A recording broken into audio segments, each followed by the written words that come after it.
What was your impression from the time you spent with the family as to how they got along? I mean, they all had a really good relationship, I felt like. I mean, when I was around, there was always kind of laughing and, a good relationship, good family relationship. Did you have a nickname for Alex? Big Red. Okay. And how would you describe the relationship between Paul and Alex? They had a really good relationship. Would you say that Alex was patient with Paul? He was. Now, you mentioned that you guys hunted together. Are you familiar with the types of guns that Paul had? I was. Okay. And did he ever use a 300 cal? He did. Okay. We understand where he got that.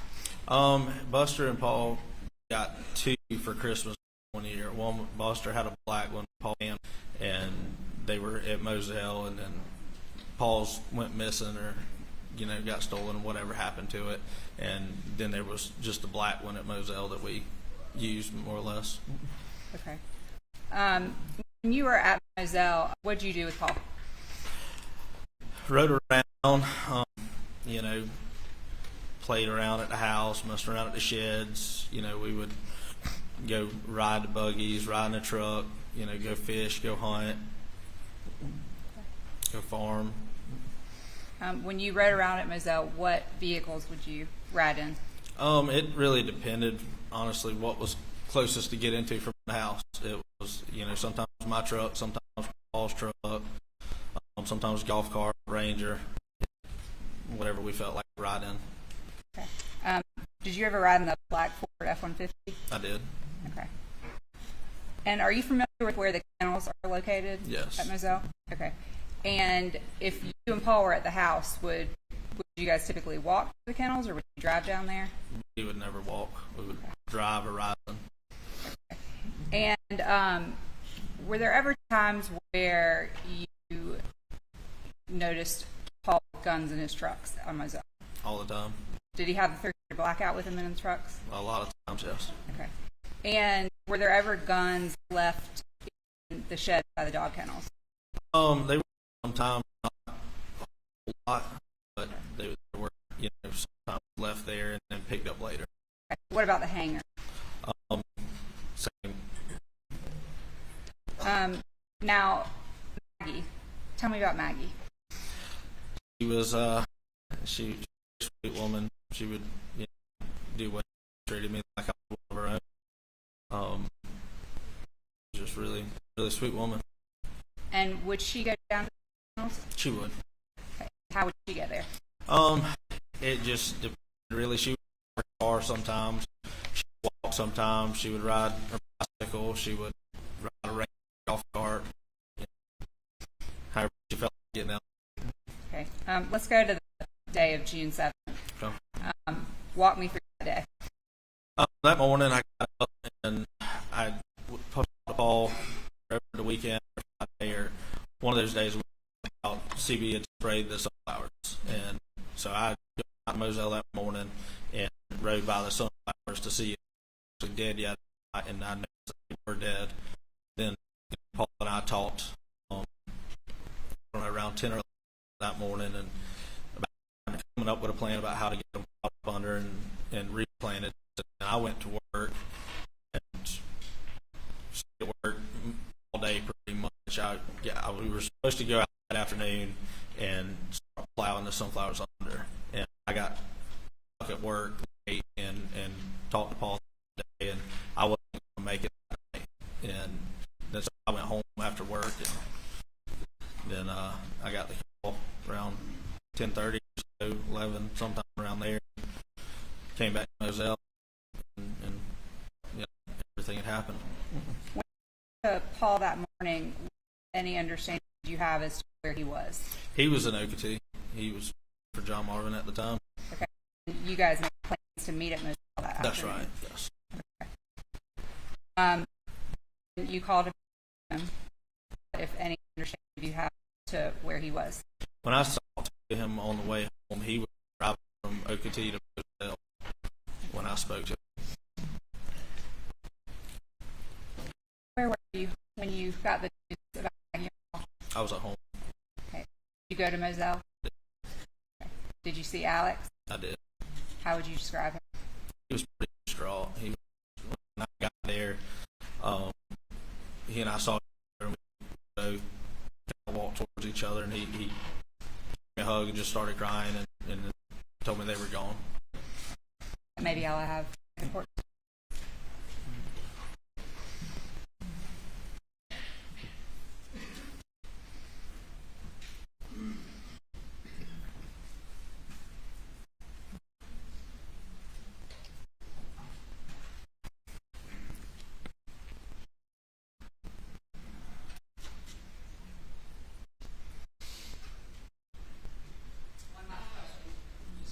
Clarification. Your plans to meet up with Paul on June 7th, Right. was that plan to address the issue you had seen in the with sunflower? That's right. Okay, no further questions. By the state.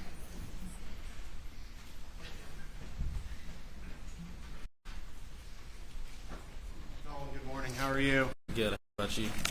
Doing well. Nolan, we've met a bunch of times, right? Yes. For trial, we've met in Colleton, we've met elsewhere. We've had quite a few conversations. Is that fair to say? We have. And you've had a lot of conversations with law enforcement also. They have. were sometimes there at the meetings. Yes. You were as close a friend as Paul as there could be. Is that fair to say? I feel like that. Yes. And I just want you to say again, he was the kind of guy that if you saw something in the middle of the night, you could call him. Yes. Was he going to be there for He you? was gonna come. Flat tire side of the road, Paul's there for you. He was there. Okay. You also, I think, and Maggie, I think you referred to her as a second mom. Kind of, they adopted you into the family. You were treated like one of the group. Is that fair to say? That's right. And what year did you graduate high school? 2014. And what year did Paul at Wade Hampton? He didn't go to Wade Hampton. Was he graduating high school? Sorry. I want to say 17, maybe 17 or 18. So you were a little older than Paul. That's right. He was the same age as my younger brother, Nathan. And your younger brother, I know we already heard, we saw, it's Nathan. That's right. Yes. And he testified previously in this trial. That's right. So your years in high school would actually align with Buster's. More Buster's, and Paul was a little younger than you. That's right. I think you mentioned that Paul was an avid cell phone user. Is that fair to say? That's fair. He used it all the time. Yep. Which may be part of the reason why he was so responsive when you needed something, because he always was there to answer the call or respond to a text. Is that fair to say? Yeah. Do you consider yourself someone that has a fair amount of knowledge about firearms? I feel yes. Are you an avid hunter? I am. And you've had a lot of experience with firearms yourself, I have. and a lot of experience with family firearms. Sir. Gain kind of knowledge of what people use or favor. Yes, sir. Is it fair to say that before we go there, let's talk about the 300 blackout? Paul's 300 blackout. I think you just testified to that they received as a Christmas gift. Right. Now, Buster's, when they received it, Buster's 300 blackout was what? It was black. And Paul's 300 blackout was what color? It was like and color. You hang out with Paul, and I'm going to talk about somewhere in 2017, 2018. Did you have a Halloween party with Paul? Did you actually write? I've recollection, yes. It's uncommon for Paul to have his kind of favorite gun in the car with him. Is that fair to say? Yes. And on this occasion, when you went to this party, did Paul have that his tan blackout with him He did. back in like 2017, 2018? It was a while ago, yes, sir. Before COVID. That's right. New designation before That's COVID. And tell us what happened that night. At a Halloween party, and we'd been around Moselle most of the day, and we left, and on the guns gone. Whether whatever happened to it, it was we no longer had it. So, there before you went to the party, and y'all come back, and it's out of the car. That's right. Now this was a really nice rifle, right? It was fairly expensive rifle, and the scope on it is very expensive. That's right. So, like it was misplaced. Do you believe it was stolen? I believe so, yes.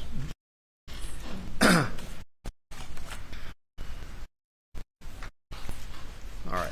And going to guns, did Paul have a shotgun that he favored? He did.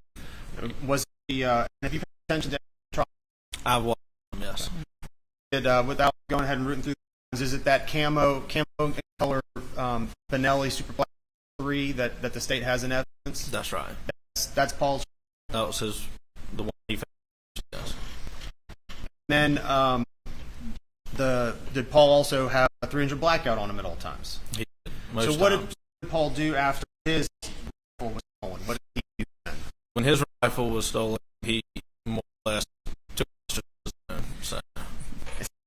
He started in Buster's. Is that Buster really didn't use very much? Buster was in school, either in Wofford or in Columbia. So Buster came to Moselle a fair amount, but Paul was there more, and so Paul just, used it as his own.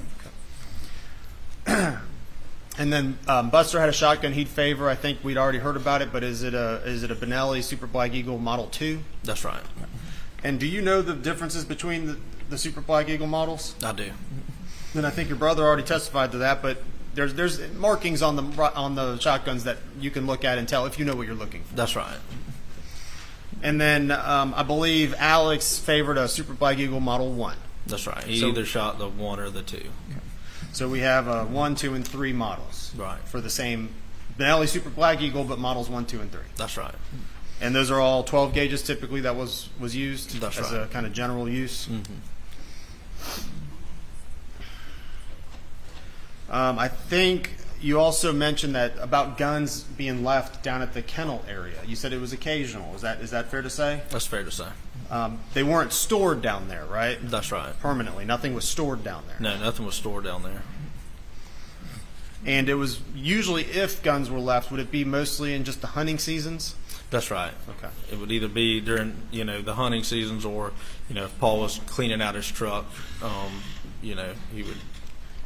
And when are the hunting seasons for like deer and duck and turkey? When are those hunting seasons? Deer season is typically in the fall, sometime August to January. Duck season is, around Thanksgiving to the end of January. Turkey season is March 22nd to May 1st, somewhere around there. And you've spent a lot of time at Moselle. I think we already talked about that. Were you around before the? How many entrances and exits are there at Moselle? The There are property. Were you before when there was only one entrance and I was. exit? So when there was only one entrance and exit, main exit, entrance and exit. What was that one? That was by the kennels. And is that actually where the mailbox is? That's right. And I think packages are sent that way. They typically go to the shed hangar. In the future, a second exit was created where some brickwork was done leading from the house. That's right. Is that accurate as well? That is. You all spent a lot of time at the kennel area, kind of the hangar kennel area. We did. It's kind of a good collection point for whatever y'all were doing, whether it was working on the heavy equipment there or hunting and getting ready for things. Is that That's correct. a fair thing to say? It's a collection point. Yes, sir. I think there's a processing shed for if you Yes. killed anything. Yes, sir. And if you all are down there and, say Maggie or were at the house, and, obviously knew you were down there, they tend to come drop by before you would leave just to see if y'all needed anything? More often than not.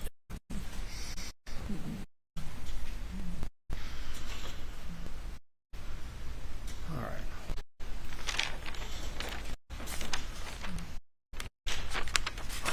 And knowing Paul as well as you do, is it, and we've heard a lot about him, is it fair to say that he had a lifestyle that was just fairly unpredictable?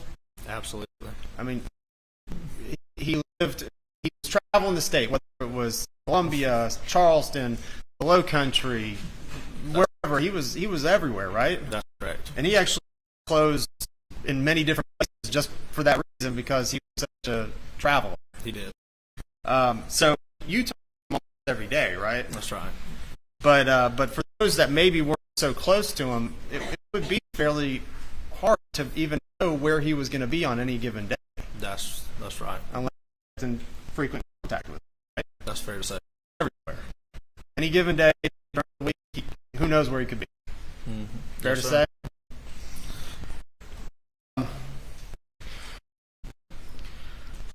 All right, so I'm going to talk to you about June 7th, 2021. And that's a day you lost your best friend. That's right. And that's a tough day for you, is that right? You talked about that day on the phone I did. in the morning and afternoon times. Is that accurate? Yes, sir. And I know you just testified to. Walk me through again, if you wouldn't mind. I believe you were talking about the sunflowers. They died. We were. And you all sat on the farm. Is that also fair? I did, yes. Meaning farm-related stuff, tilling the ground and planting seeds and all that stuff. That's right. You were pretty active in the maintaining of the duck ponds and the corn fields for the hunting purposes too, right? That's right. If Paul needed something, he'd call on you. That's right. He'd call on you. Yes. And is that what happened on leading up to and on June 7th? Yes, it was. He knew that I was riding by because typically when you spray, it takes a couple days for it actually takes effect. So it happened. See, you sprayed them. I want to say Friday. So we really didn't get a good idea of what was actually done. The harm that was actually done a few days later, and I was going to be riding by Moselle that morning to go to work. So I just swung in there to check on them and see what it was before we could come up with a game plan on what to do. You had pretty used to the property, meaning you could show up, come and go as you please. That wasn't weird, right? That's right. So the fact that you were in the morning to check on stuff, that's actually pretty normal That's right. for you. So you show up on that morning and check the sunflowers, and they're dying. Is that right? Yes, sir. So the decision was made. All would have to. Do you need sunflowers? What's the purpose? They attract us. We plant them. Kind of corn sunflowers in the dove. To have dove hunts. So it's important for hunting purposes. It's important to maintain a dove. We call it the dove field That's or right. the sunflower field. Yeah, it's a good attraction. The decision was to till the field and replant the sunflowers. That's correct. It wasn't too late in the year, and you could still get some good growth out of That's it. Okay. And this you're pretty familiar with. You've done a number of times before. Yes, sir. All right. So what do you relate to Paul then? I told him that they were in fact dying, and we had to restart. So it talked about coming up with a plan, meeting up that afternoon at Moselle to go ahead and tractor hooked up and begin them under. Ultimately, you weren't able to make it that day. Is that That's true? correct. Okay. What did you have? I got hung up at work around the Columbia area. So the plan then became we're just going to do it later. That's right. We'll do it sometime later in the week. Yes. Now, up to events, you received a Snapchat from Paul around 7 p.m. Is that right? Sometime around, yes. Sometime in the evening time. That's right. And tell us what that Snapchat's like a video image that someone can send you. That's And tell us about what that Snapchat was. of the John Deere high boy sprayer cylinders on the back to spread the boom. The spray was leaking pretty bad, so sending me a video to show me how bad it was leaking. Tiller is a piece of farm equipment. Is that sorry? Repeat your question. Is it you said tiller? Boy, Is that a piece of farm equipment? it is And it's something you would use then to plow the fields. what we would use to spray. Spray. Sorry, thank you. And it was some sort of fluid, meaning it was maybe broken. That's right.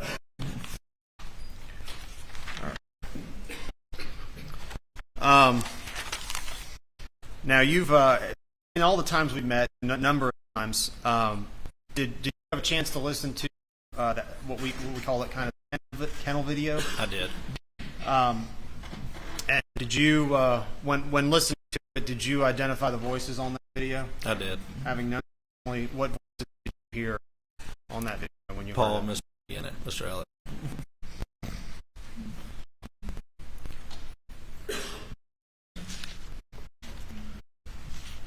All right, down at the kennel area too. If you're down there at nighttime, I assume you've been down there around the nighttime, the hangar kennel area. It's actually pretty fairly well lit area. The lights are all turned on. Is that That's true? correct. So not only is there the hangar lights inside the hangar, but there's lights on the outside of the hangar as well. That's right. Is that true? Is it true then?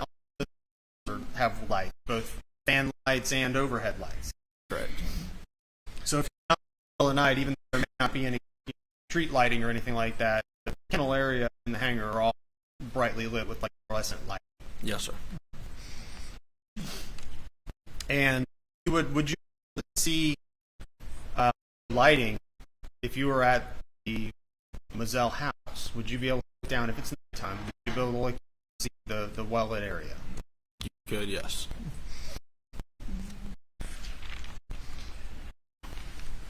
All right. So on June 7th, what's the last communication you have with? That phone call. And Okay. you said sorry. Go ahead. The phone call on Snapchat. And you think that night thinking it's any other night. Is that right? That's correct. I think you testified to it, but you were woken up at what time? 30, 10:30 and 11. My mom had called me, and she had heard something at Moselle, so he called Paul and didn't respond. So I got in the truck and rode over there as fast as I could. And at the time, were you living fairly close by? I was living closer to Alameda. It was 20 to 25 minutes out of. When you arrived at the scene, what entrance did you go to initially? Initially, I was on Moselle Road, and I noticed all the first responders over towards the kennel area, and pulled in there, and they wouldn't let me in. So then I backed up and came in through the brick columns and made my way around. And when you arrived, what did you observe? Oh, when I got there, there were a lot of first responders out, and I could see two bodies laying, one by the corner of the shed and one by the door, and they had sheets over them. And by the time you arrived, law enforcement had already cordoned off the area. They had. You could, where the traction equipment was housed, you could kind of stand around back there. That's correct. And even though it's set further back, you could still see sort of the thing. Yes. Who was there with you when you arrived? When I arrived, it was myself, Randy, Ronnie Crosby, Mark Ball, and I think that's the time people started coming. When I got there, a lot of people started showing up. And I know you testified to it. I understand everyone's pretty upset, right? Yeah.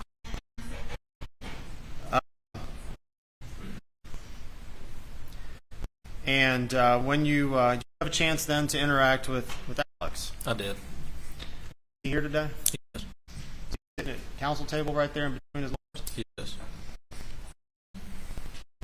And I think you said you hugged, right? We did. And what thing did he repeat to you twice? The boat wreck. The boat wreck. That's the thing he said to you.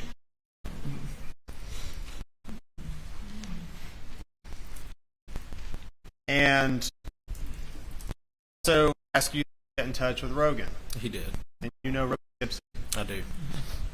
as well. Yes, sir. So the two things he said to you there is two of the things he says is the boat wreck. I think he said the boat wreck. Is that right? He did. And get in touch with Rogue. Yeah, it was a little while later, but yes, he asked me to come.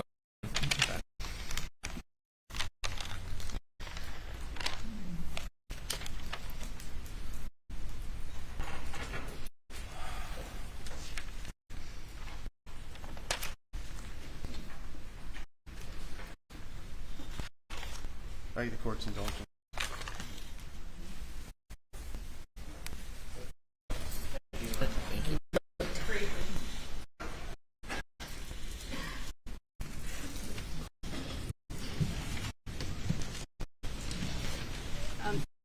That Paul would clean his cars out down by the kennel area. Right. Are you aware that he took his truck in to be serviced that day? Yes. Okay. And he cleaned that out before he went? Yes. And if you're at the house in Moselle, you see in detail at night what's happening at the kennel? You could just see the light. You could tell that the light was on, and you could see the roof. That's really what you So could just see. the roof, just the light. That's right. You know something was down. You weren't really able to tell exactly what it was. Okay. And going back to you went out there in the morning for the dove field. That's right. Okay. And did you see the black Ford FP up at the house? I did.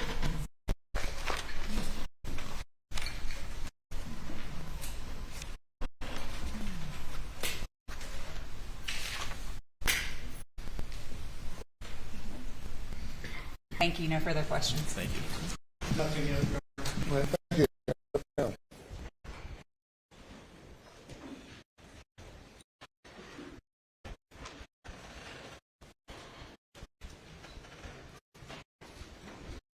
We're going to have you go to the jury room for a short break. Please discuss the case.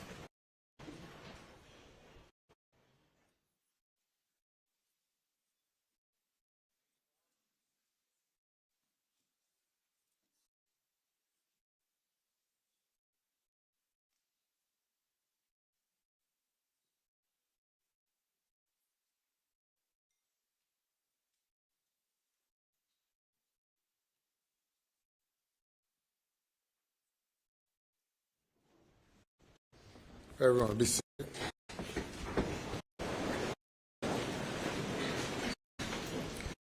Mr. Harding, do you need any additional time to confer with Mr. Murdaugh?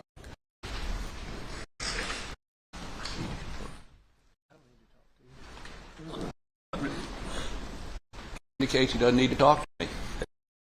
My feelings, but we don't need and break. However, Your Honor, he does need to visit the restroom before we start this process. We'll take a recess about 10 minutes.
Oh, you do? Absolutely.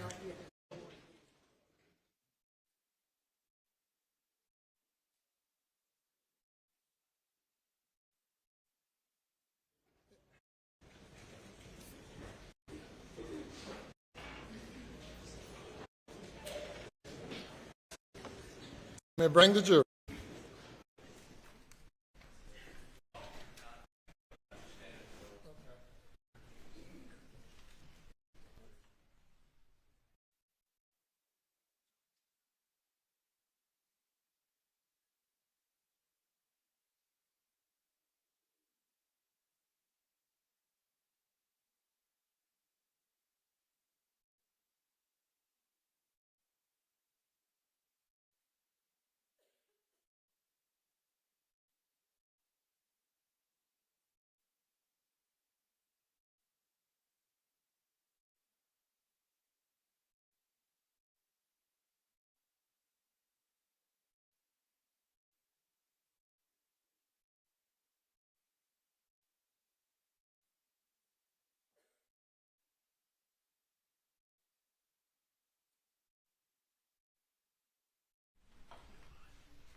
Thank you.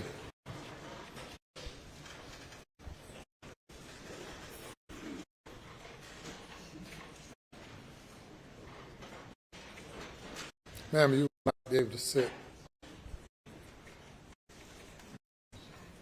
You cannot sit there. You cannot sit in the jury box.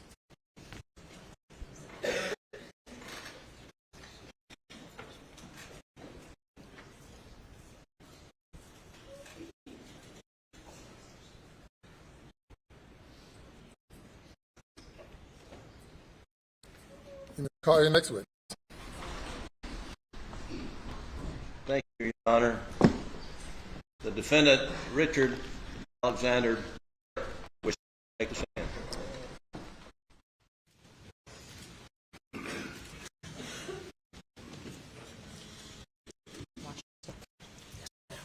You place your left hand on the Bible and raise your right. Do you swear that the testimony you give today, the truth, the whole truth, and nothing but the truth? Yes, ma'am. Okay. You'll have a seat on the witness stand. Adjust that microphone. And if you don't mind stating your full name again and spelling your last name. I'm Alec Murdaugh, Murdaugh. Good morning.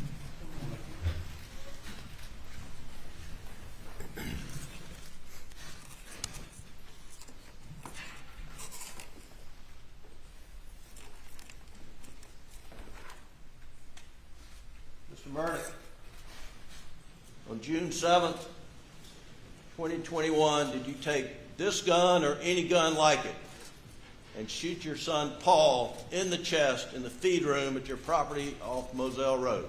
No, I did not. Mr. Murdaugh, did you take this gun or any gun like it and blow your son's brains out on June 7th or any day, any time? I did not. Mr. Murdaugh, did you take 300 cal, such as this, and fire it into your wife Maggie's leg, torso, or any part of her body? No, I did not. Did you shoot a 300 blackout into her head, causing her death? Mr. Griffin, I didn't shoot my wife or my son anytime. Ever.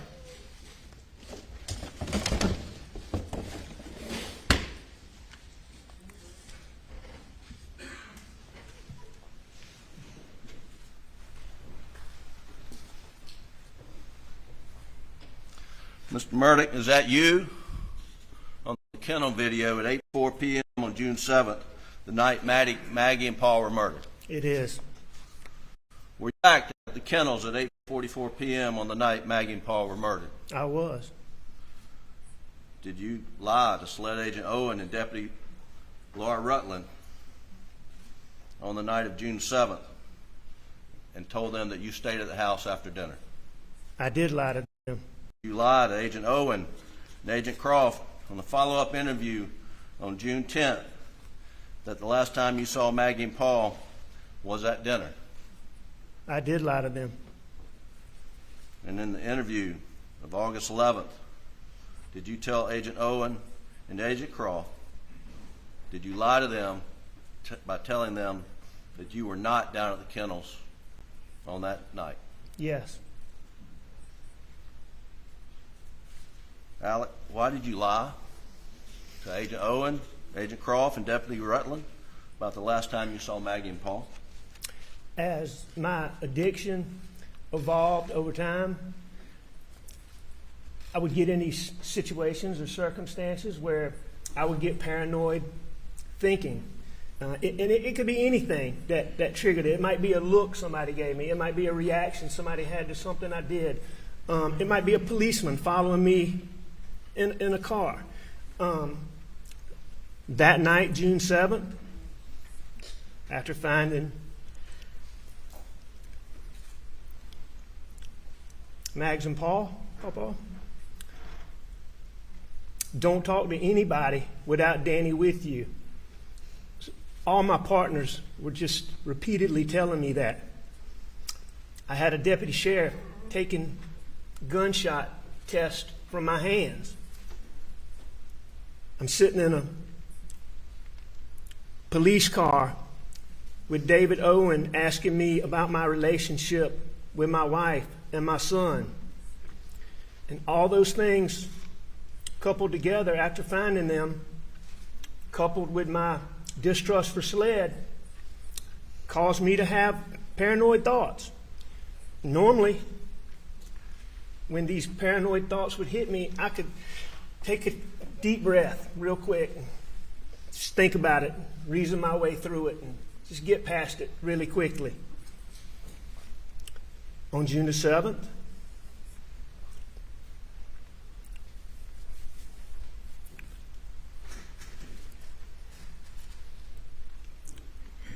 I wasn't thinking clearly. I don't think I was capable of reason. And I lied about being down there.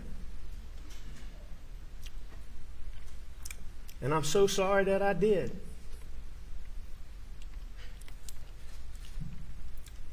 I'm sorry to my son Buster. I'm sorry to Grandma and Papa T.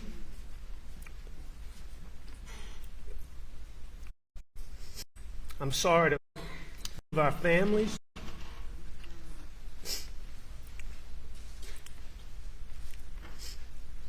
Most of all, I'm sorry to Mags and Pawpaw. I would never intentionally do anything to hurt either one of them.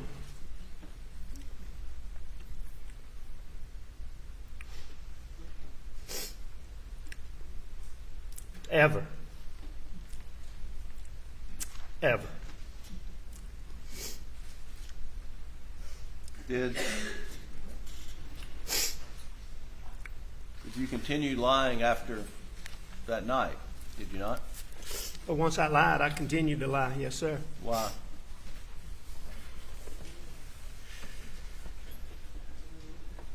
You know, oh, what a tangled web we weave. But once I told the lie, I told my family, I had to keep lying.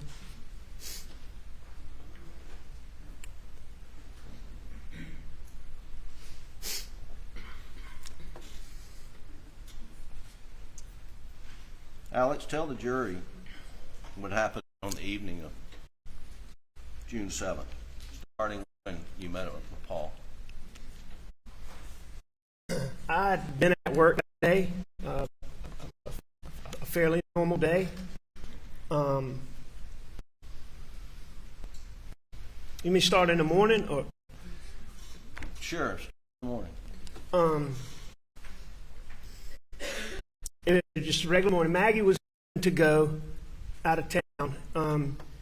She was going to a doctor's appointment, and she had some stuff to do at Edisto. She was having some work done on our house at Edisto. But Maggie was there that morning. She went to leave, and she told me she was doing these things. I always ask Maggie to come back home and stay with me. But anyway, Maggie had left. She did I went to work, did work. I learned from Paul that Who's Paul? that's Paul, my son Paul, son Paul Murdaugh. And your name for him was Paul. Yeah, we called him Paul. Okay, go ahead. I'm sorry. And Buster and Maggie, I called him Paul or Paul Terry, but Max called him Paul. Buster called him Paul. A lot of people called him Paul. But anyway, I learned I'd known that the guy that worked for us sprayed the sunflowers. I knew about that, but I'd been out of town. I didn't know they were dead. Paul didn't know they had died. So we had to replant the Dove field. That's the Dove field, which the Dove field is just a big part of having the property. People would come, and it's just a social big part of it. So the duck field was a big deal. So when the sunflowers got killed, we knew they were dead. Paul was coming home. I learned that early Monday morning. And did we'll catch back up. At some point in time, did you meet up with Paul? After work, I met Paul at the property. And I've been going back, Phil, and talk about more of the, but I just want to focus in on that evening. Okay. When Paul gets to the property, what do y'all do? First thing we do is we go to the Dove field, and we look at the Dove field. And How do you get to the Dove field? he had come in my brother's truck. We got in my son Buster's pickup truck. We called it Buster's truck, or black pickup truck. You've heard it called it, but I call it Buster's truck. Okay, so you're in Buster's truck, and you go to the Dove field. Tell the jury what else. Well, that's the first thing we go to the Dove field and we look. It was clearly, it didn't. You could tell they were. I mean, you could tell they'd been sprayed, and you could tell they were dead. They might have still had a tiny, but they were dead. So we knew that. So we had to replant the whole field. So that didn't take but a second. But after that, Paul.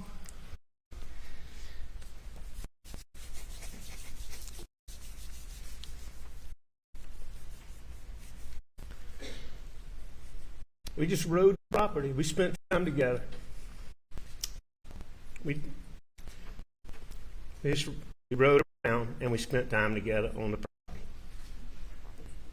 Did you go to the duck pond? Oh yeah, we went to several food plots. We went to Single Oak Stand, we called it, which is across the road. I know we went to the Ridge Stand. We went to the pond where we stayed for a minute, and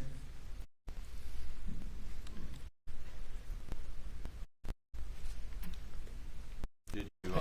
I can remember the pond specifically because I had helped Paul plant the Dove field and the corn in the Dove field. So sunflowers corn, and I helped plant the corn in the Dove field. Paul had planted the duck pond by himself, and he's making a really big deal to me about how much better the corn was doing in the duck pond than it was in the Dove field. We stayed there for a little while. We were at the cabin for a little while. We rode around the cabin looking at it. No, cabin is what?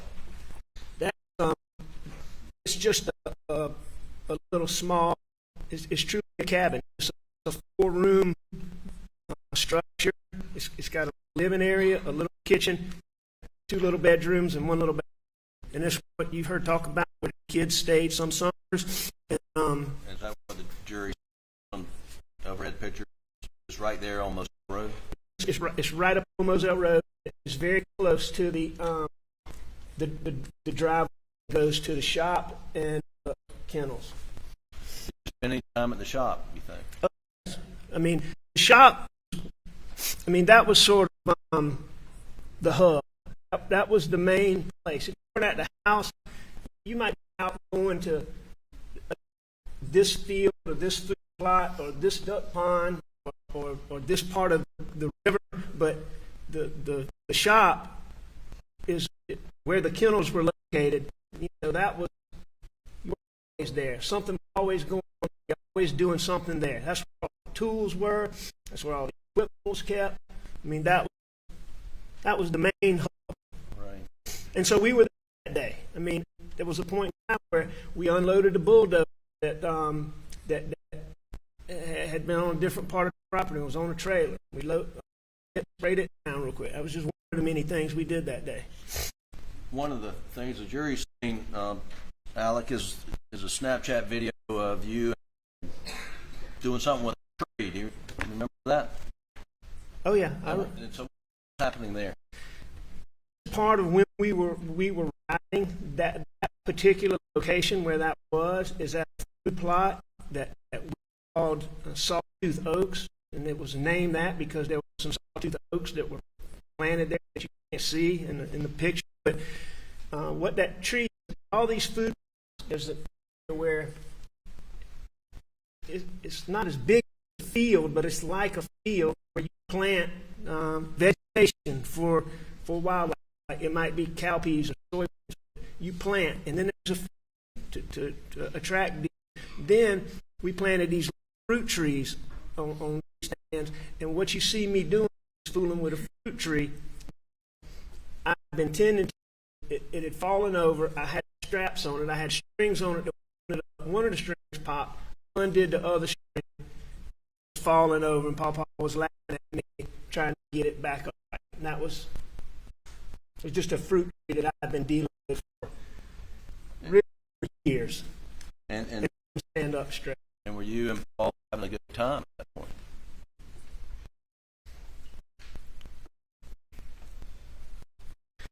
You could not be around Papa.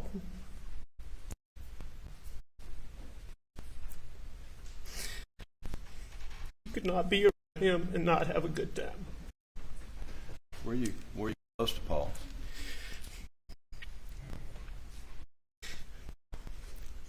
Be any closer than Paul and I and Buster and I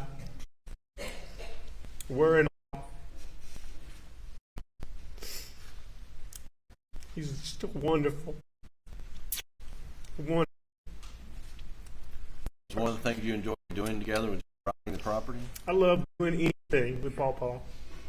It was an absolute delight. But yeah, one of the things, I mean, Paul's passion.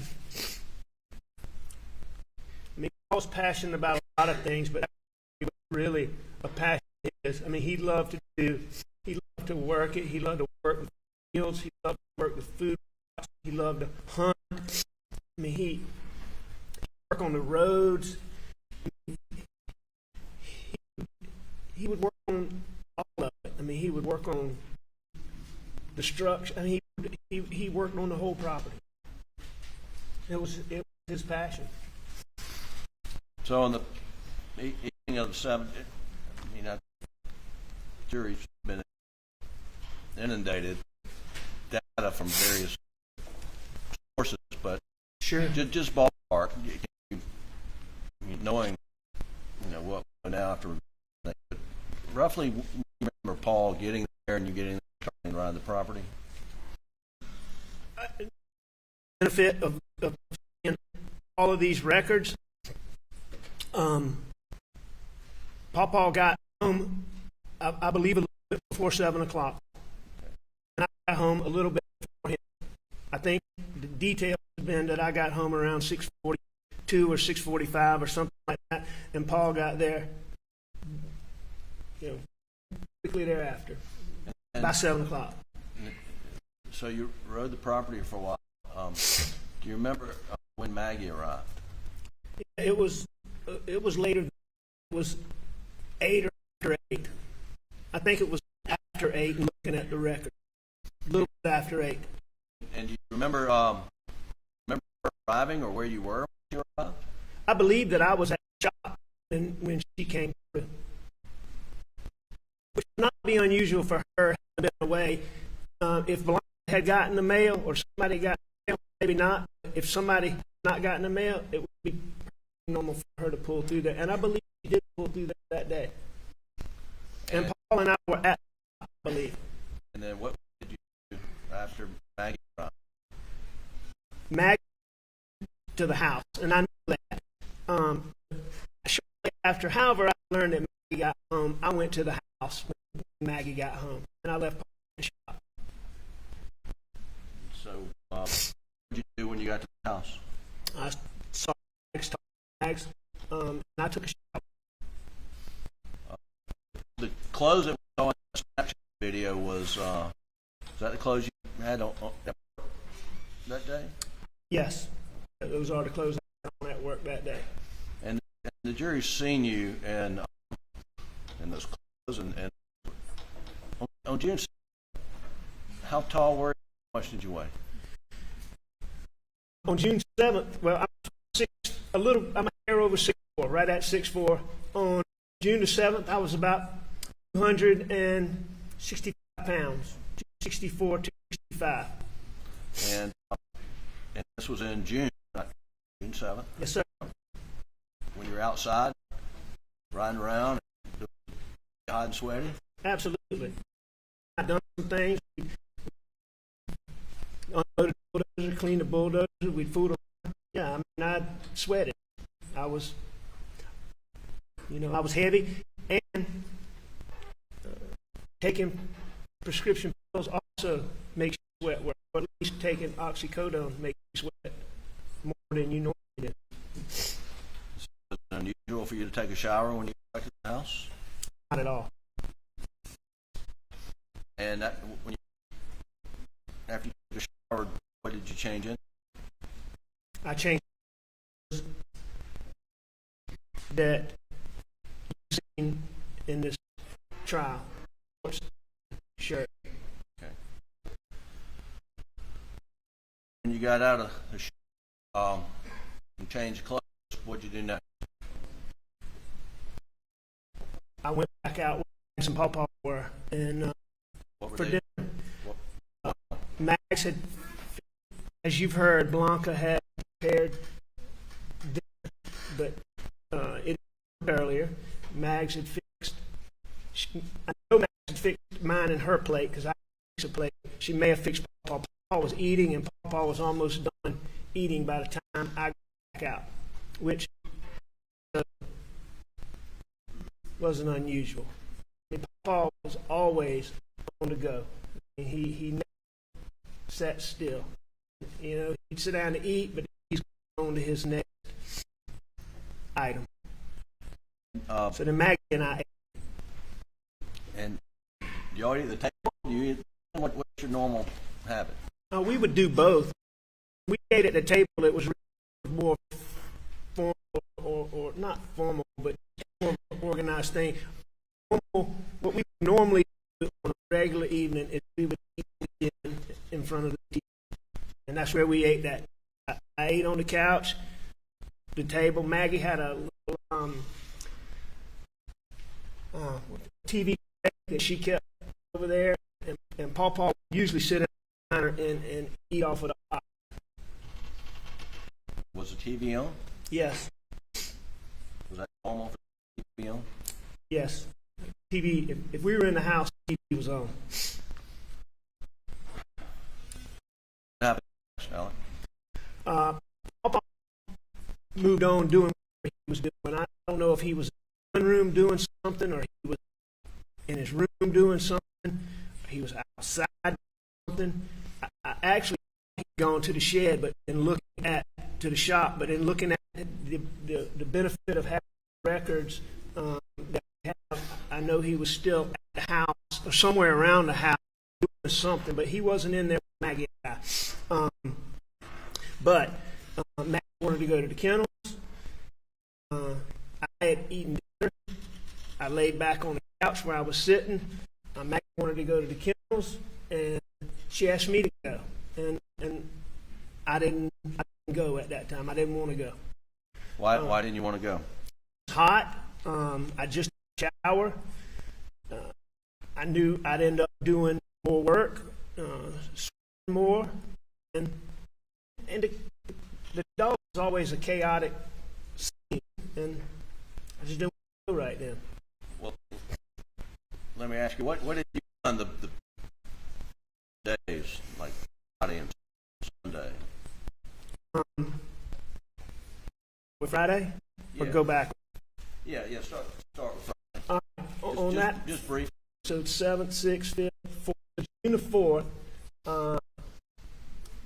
my dad was in the hospital in Savannah at Memorial Hospital, and I went down to visit him Friday, and I visited him in the hospital. I spent the night there.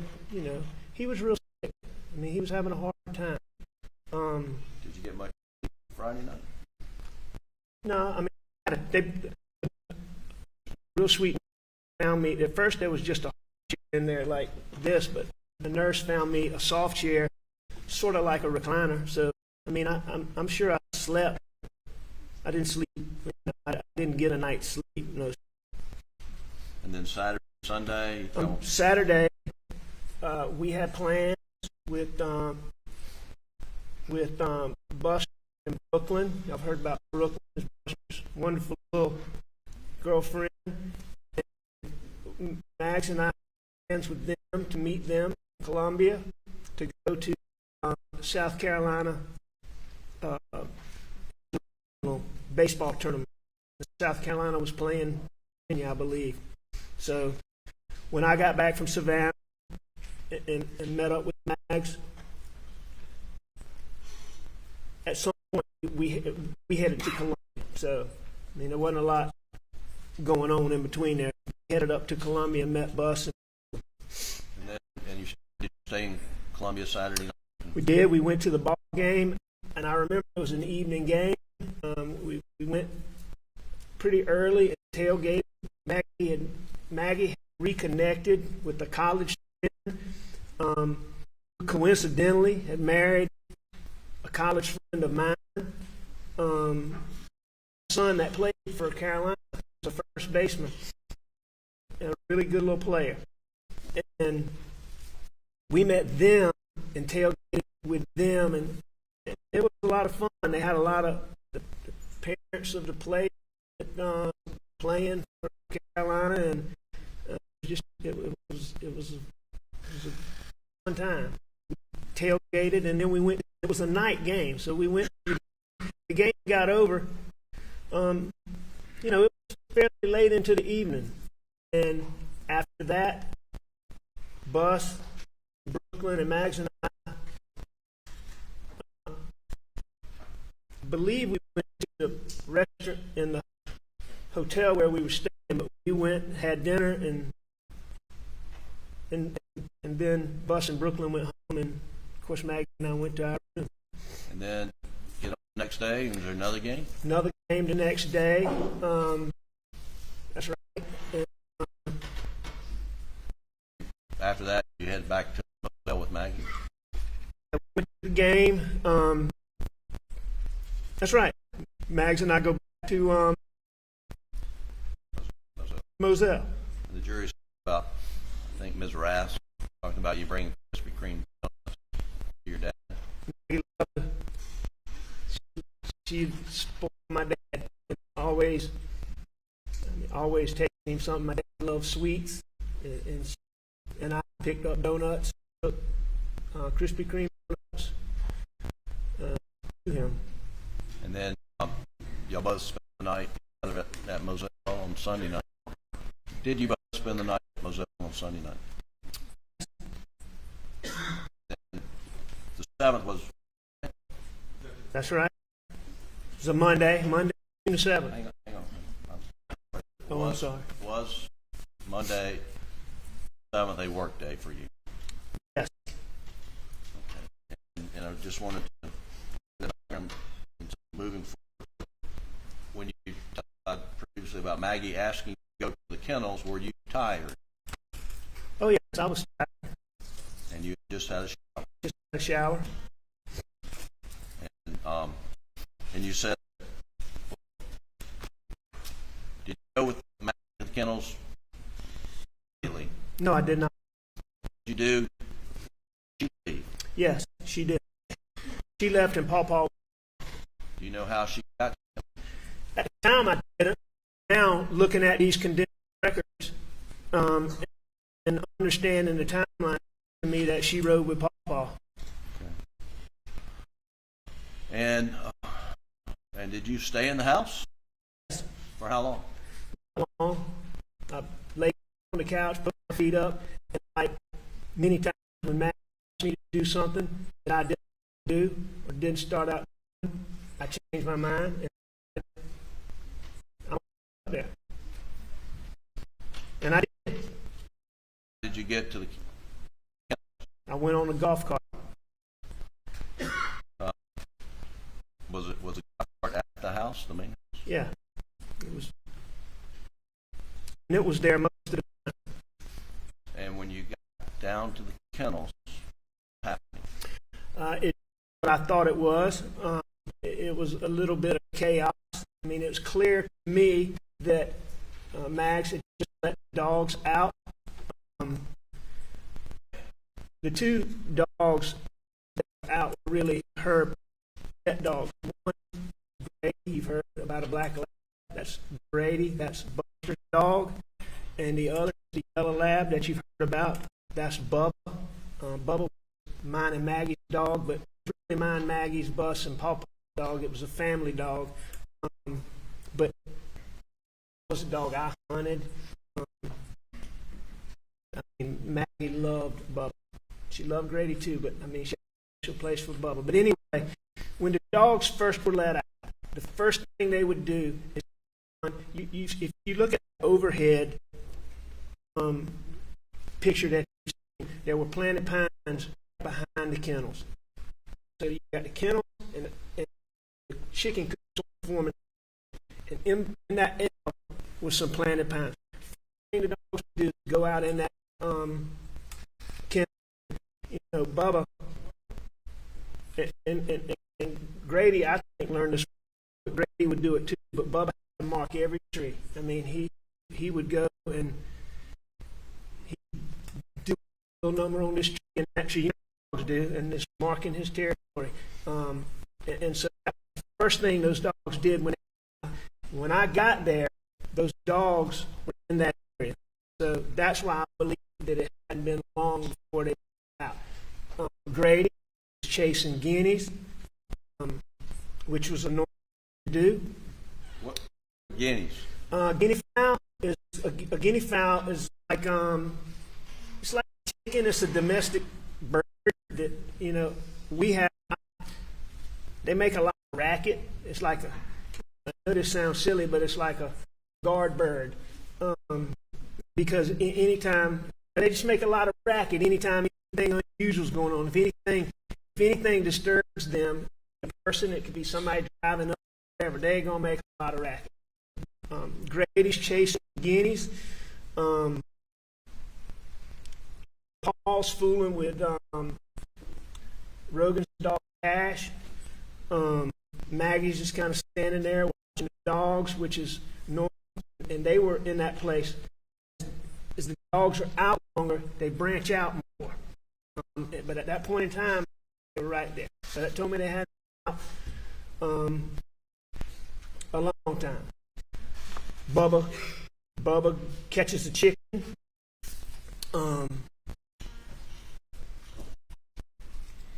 I'm talking to Maggie for just a short time before Bubba catches the chicken. I take the chicken, put it, when Bubba didn't chase, these dogs didn't chase the chickens to kill them, and they didn't normally kill them.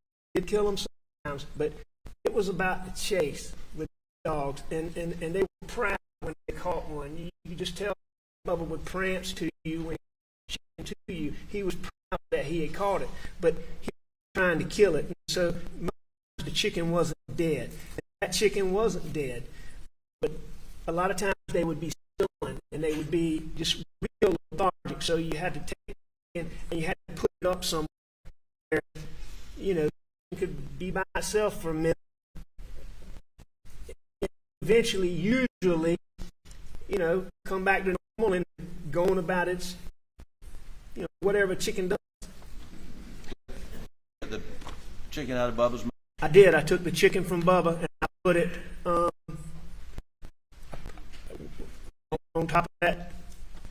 We've seen, you know, this video of Paul with Ash Rogan's dog. Did you know that was going on? What do you remember about that? Yeah, I knew Paul was fooling with when I pulled up on the golf cart, Maggie was standing back sort of where the driveway would be. It sort of runs a feed room, storage rooms, what we call this thing called feed room. But it sort of ran.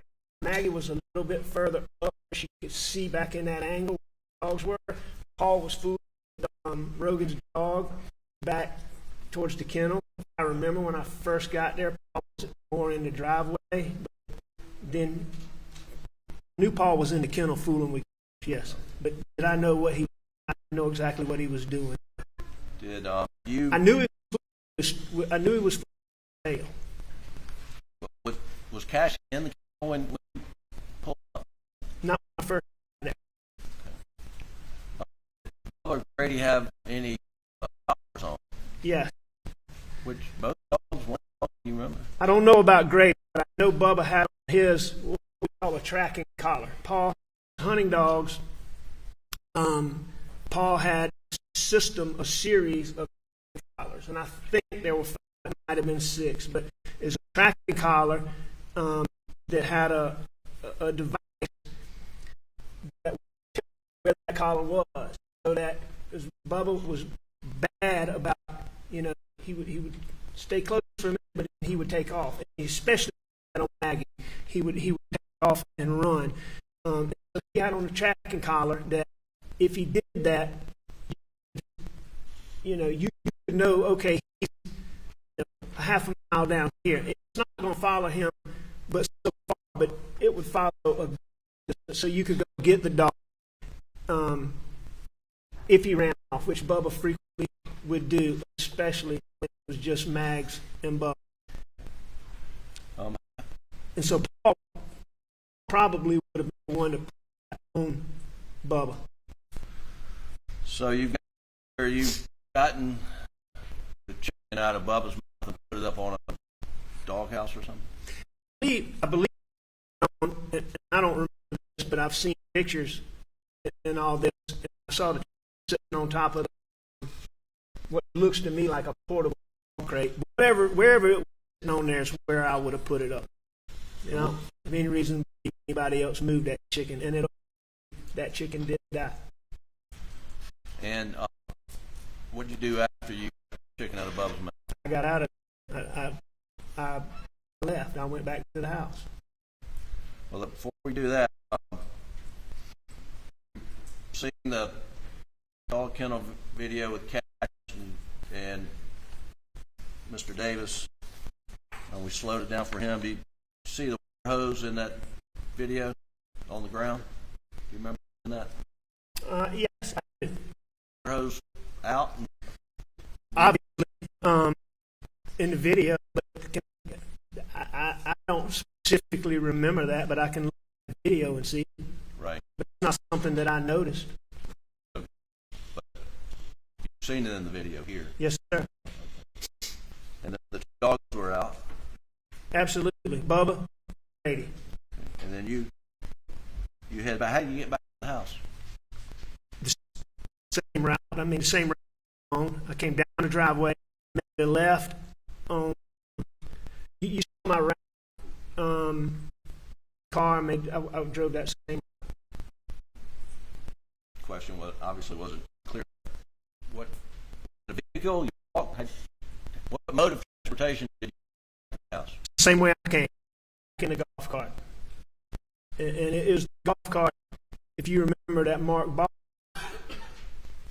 testified that he saw where we normally would park, you pull up, pull along the front entrance, and either you go to the left and you'd go just past it and be on the right, or you'd come in from the right and you'd be just past it on the left. And that's where I got in it, and that's where I put it back. Did you do anything else before leaving after you took the chicken out of Bubba's mouth? No. We've heard about Bubba being stubborn. How long did it take you to get the chicken out of Bubba's mouth? Well, Bubba could be. Bubba would listen to me, and another thing, Bubba had on that collar. One of the other features of that collar was. What did Bubba have on the collar, or was it Grady? Bubba had on the collar. Bubba had the collar. I know Bubba had on, and I'm not sure about Grady. Okay, go ahead. Spoke on that. Question about it. Bubba had on a collar. I assume Grady did too, but I didn't. Even though I saw Grady, I didn't notice for the fact that Grady. Okay. But he probably did. So Makes sense to me that he did. to take chicken out of Bubba's mouth. It it didn't take long. Number one, Bubba's back there to show me how he caught this chicken. So he's not running from me. He's proud of that fact that he caught this chicken. So, I mean, he comes right up to me. Bubba was really strong, but you know, you take your thumb when the dog is clenched and his mouth is a little bit open. All you do is you take your thumb and you push his gum in really tight against those sharp teeth, and his mouth opens right up. Took the chicken out and put it on. I leave the portable dog kennel, and then I left.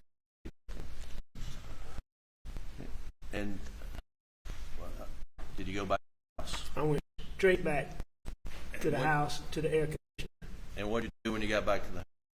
I lay down on the couch. And then what? Well, I mean, was the TV on when you went back? Yeah, the TV never got cut off. So you went back to the house, you lay down on the couch, and then what next? I'm not positive I dozed off for a minute or didn't doze off for a minute, but I got up off of the couch, and I was going to visit my mom. Had you spoken to Barbara Mixon earlier in the day? Yeah. For most days. What was your understanding of your mother's condition late on the afternoon of the 7th? She was agitated, which she got agitated when my dad, we were putting my dad in the hospital. I mean, he had a lot over the 18 months, years. I mean, my dad was in the hospital. He was in the hospital a lot. And Mom, I believe my mom knew that wasn't there because, I mean, she would get agitated. I mean, that's just the only term you can think of. She'd get agitated. She'd cry a lot. She'd be fussy.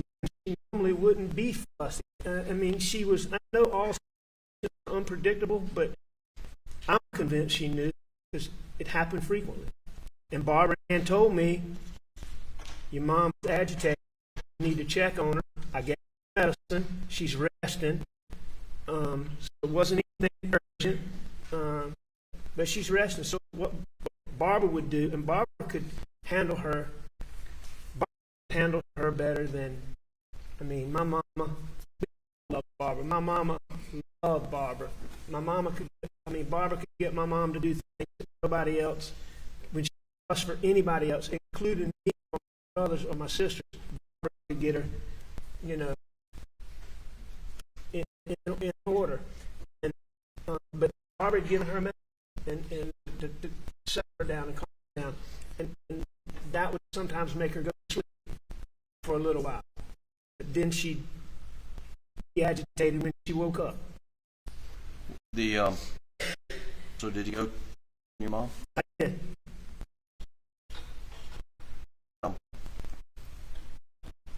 Where did you park when you got there? You saw the pictures. There's two exits off that deck. One of them to the right, one of them straight out the door. Put a park to the left. If you come down these steps, these are the steps. It would be to the left, back over there. All right. Which is where I always parked.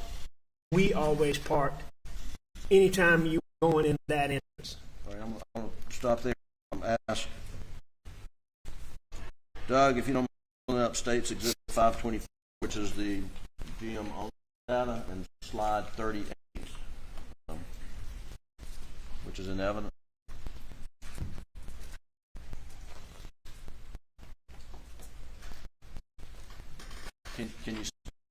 Can you see this the slide with those dots? Yes, sir. Alec? I can. And the red dot here at the seem to be joined.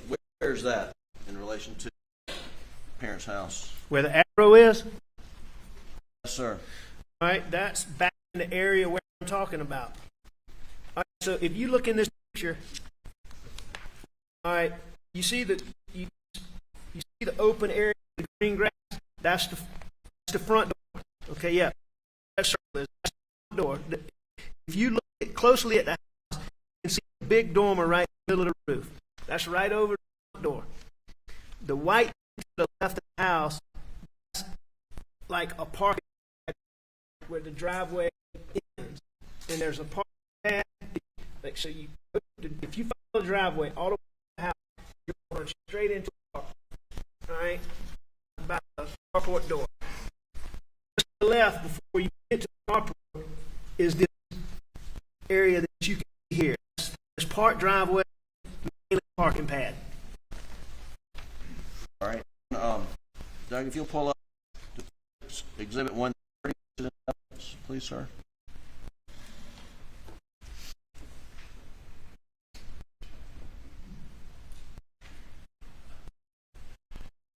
And can you point out roughly where you normally park that evening? All right, this is the entrance to the right that I'm talking about. There's an exit and entrance right in front of that door that you see there. So down those steps, walk to your left, be down there where I park. You park on the grass? You get on the edge of the grass back there. There's some grass there, for sure, but it's not the area up by the house where it's sodded and Sure. this grass that you really see in this picture. So it may be on the edge of the grass. In relation to the light dish, are you looking this photo to the right of that? Yeah, you'd be to the right of that satellite dish. Okay. Yeah, And I believe the satellite dish is right on the edge of the there's the edge, and like you see the, I don't know what you call it, like a border where the grass is and flower bed, whatever it is, starts. Right. You can't see it, but I think that satellite's probably close to that border. all right, let's So you can edit that in this picture. we pull up Exhibit 134. If it's-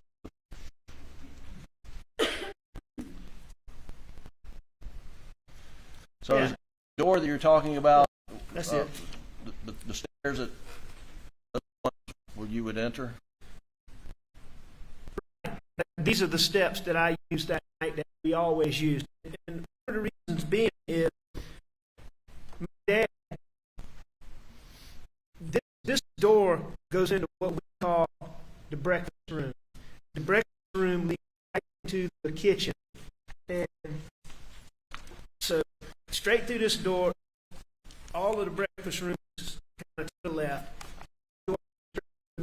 Doorway is a door there. It's like just opening. It goes into the kitchen. Immediately to your right of that entrance into to where my mom and dad's rooms were. If you do that door, you were in an area that had my mom's closet, my dad's closet. Going to my mom's bedroom. If you went to the right, my dad and my mom did in the same room, but the bedrooms were, they were back to back. There was a door going from one to the other. It was black. It was there, and then there was a bathroom. This is really part of the house that was getting used. So that's why you went in this entrance, because my mom and whoever was her was always in her bedroom, which would be just out of the room that has these windows that you see to the right. Those would be the windows for the room where my dad slept. And then my mom on the other side. The kitchen's right there. This is the part of the house they were always in. Are you the only one that would pull up in the back like that? No. For your brothers and sisters to do the same? Oh, we all did it. I mean, we all parked. If you knew you were going to the house, or you knew there was a crowd there, or you may park on the driveway, but if you knew under normal circumstances, Dad always stayed in the breakfast room where it had a recliner and a TV. That's where my dad always was. My dad you would never go sitting in the den up front or in a living room. He just up there. He was in this room watching TV. Either he was on this back deck, and my mom was either in her room, which was just off of that, or she'd be in the kitchen or the breakfast room. And you got to the house, who was there? Your mother's house, June 7th. Ellie Smith was there. And what did you do when you got there? First thing I did was I knocked on the door. The door was locked on the door. Shelley didn't hear. Then what did you do next? What? I called my mom's house to let Shelley know I was there. Come let me in. And is that the house phone that's been referred to? Yes, Okay. And did she let you in? sure. And then what happened next? And I visited with my mom. I mean, let me go down on that. Well, just briefly. Yeah, what did you do? I went in the house. In my mom's bedroom, mom had a bed that was where she slept in normal times. It was like, a bed, poles coming out of the corner, a poster bed coming out of the corner. And she had a bed like that where she slept, but she didn't sleep there anymore. But it was in the room. It was a hospital bed. So when you walked in the room, her bed was to the right. Against the wall to the left was a hospital bed, like a single bed, but a hospital bed and a TV. And then there was a recliner where whoever was helping her would usually sit. And I sat down on my mom's bed, and I just talked to her. My mom was awake, and I held her hand. And What kind of condition was she in? her condition was not good at any time, but given her overall condition, she seemed to be doing pretty well. She wasn't agitated like I thought she would be, or like I was worried she would be, or like Barbara had described her at that point. She wasn't agitated, and I just talked to her. Anytime we talked to my mom, we always tried to be real positive and, upbeat, and just, and I just talked to her. I just talked to her, made sure she was okay. Did you stay seated on the side of her hospital bed, or did you move around? I stayed there for minutes. I stayed there and I talked to her more than a few seconds, and then, but I didn't stay there. She did look tired, so I got up and I went and I think I sat on my bed for a minute to start with, and I laid down on my mom's bed, which is, that's what I normally did when I went there. It wasn't like a lot of chairs to sit in. Laid back on the bed. Now, And we watched TV. now, when you're talking about your mom's bed, are you referring to her regular bed? That's right. Hospital bed, not the bed she was in. Her one I was talking about with like post.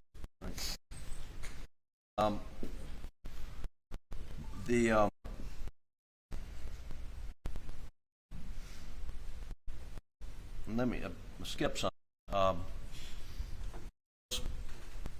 Maggie planning to go over to your mother's with you that night? No, she wasn't planning to go with me tonight. Okay. I didn't really like to visit my mom.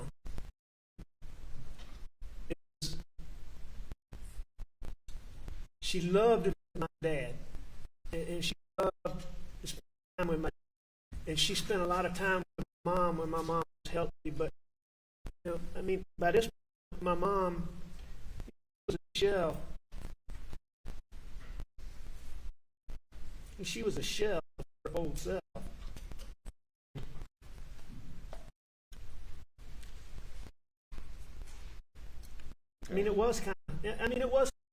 to go and visit her anytime. I mean, she wasn't healthy, and he didn't like to go and just visit my mom.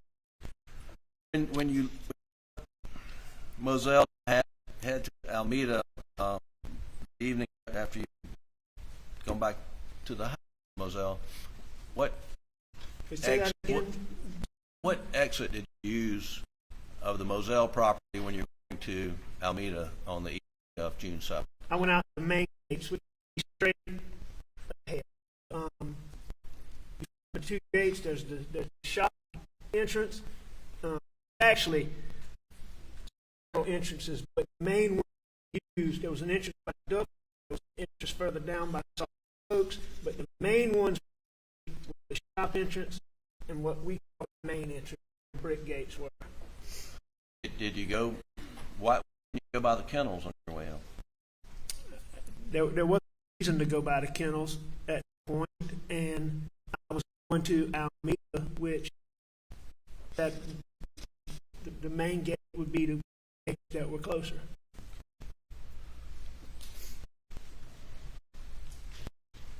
Did you notify in some form that you were leaving to go to Mom? I tried to call her. And did she answer? No. And what did you do after that? I think I tried to call her again. Did she answer? She didn't answer. And that's something I texted her after that. Well, the fact that she didn't answer on 2 times, did that concern you? That time, Right. it didn't concern me at all. Number one, she was with Paul.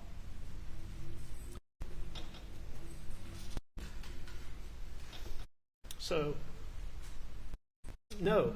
I mean, number two, it's not unusual to not be able to get somebody all the time when they're at the house or they're on the property. I mean, you've heard all the time about how spotty cell service.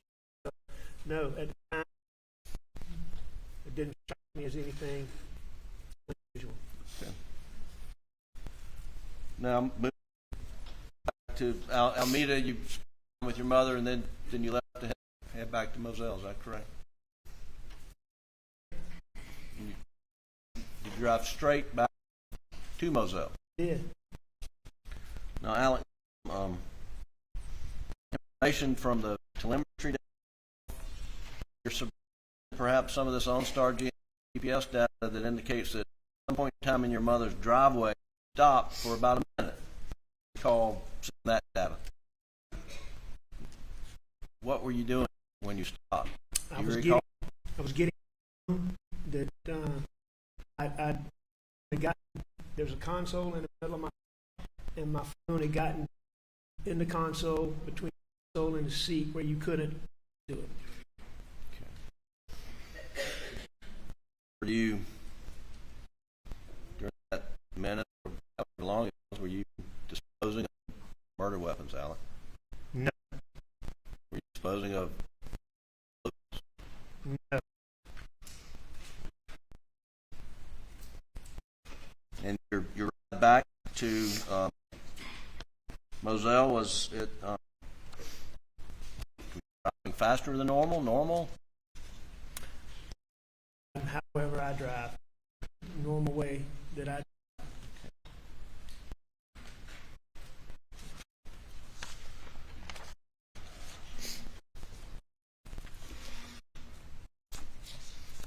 When you got back to Moselle property, how did you enter the property? What did you use? Back through the main gate, And what did you do then? went straight to the house. And when you got to the house, what did you do? I went inside. Were lights on when you pulled up? Or? Lights on in the house for sure. I can't remember if there were floodlights on, or I don't believe there were any lights on, but definitely lights. All lights in the house were on. Yes. And when you, how long did you stay inside the house, roughly? now that I've seen the benefit of these records, I was in there a couple minutes. I mean, were you surprised that Paul and Maggie had to get back to the house? No, surprised is the right word, but I mean, I thought they would have been back by then, Right. you know, but I mean, did it cause me to go into any, it wasn't like I was shocked. I mean, I thought they would be there. I mean, I distinctly remember, I went and looked. Sometimes I was very hot-natured. Number one, I was hot, I was heavy, and I was taking pills, so I was always hot. It was always cold. Sometimes I watch TV and hunting. You see on the wall there. Sometimes Maggie would be in there watching TV where we could have a thermostat different than we just got it cold in the main of the house. So I know I went in there and looked in there for her. It's not unusual for Maggie to be taking and be not able to hear me. So I went and I did those two things and looked in those two places, and they weren't there. And so, you know, I knew they were at the kennels, and assumed they were still up there So what did you do? to the kennels. I may have tried to call them. In fact, I probably did try to call them. I would think I called them, but as I said now, I'm not positive, but I would think I did. Would think I tried to call them to see. And Alec, did you drive down to the kennels in your Suburban?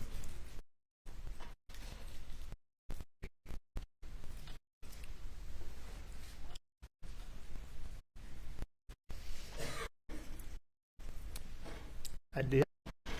What'd you see?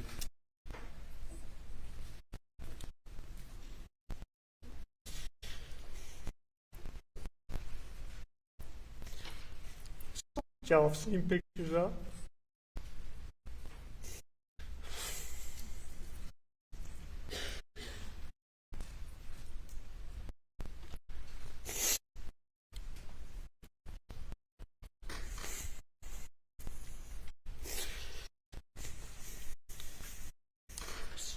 So bad.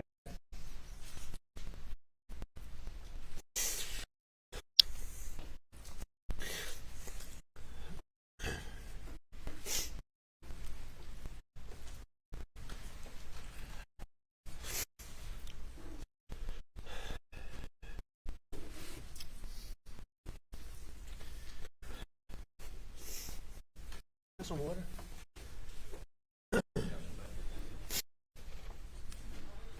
Yeah, I went to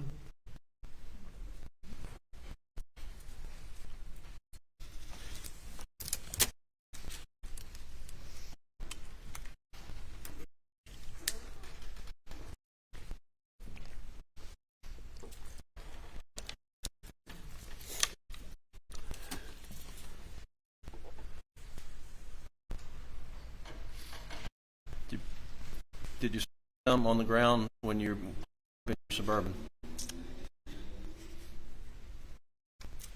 I did. And what did you do when you came to the top, Alec? I think I jumped in my car.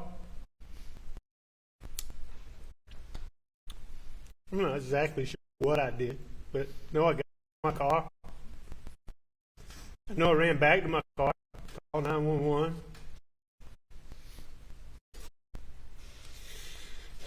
I called 911. I was on the phone with 911. I was trying to tend to Paul. I was trying to tend to Maggie. And I just went back and forth between them. Were you going to Paul and Maggie while you were on the phone with the 911 operators? Yes. Yes.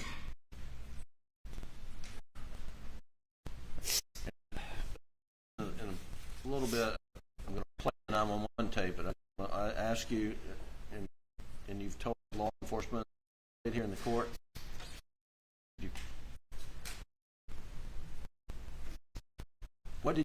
when you went up the hall at some point in time?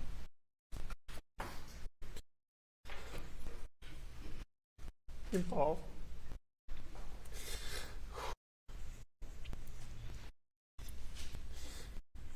Paul was so bad.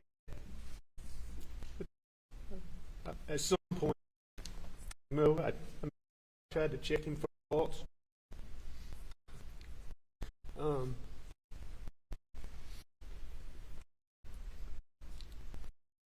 I tried to turn him over. You say you tried to turn him over. Why were you trying to turn him over? I don't know. I don't know why I tried to turn him over. Me and my boys laying face. And he's done the way he's done. His head was the way his head was. You can see his brain laying on the sidewalk. I didn't know what to do. I mean, I tried to turn him over. Tried to grab him by the belt loop. And tried to turn him over. And when I did, his phone popped out. His phone popped out. And I picked it up and I put it right back there. Do you have any idea how it popped out?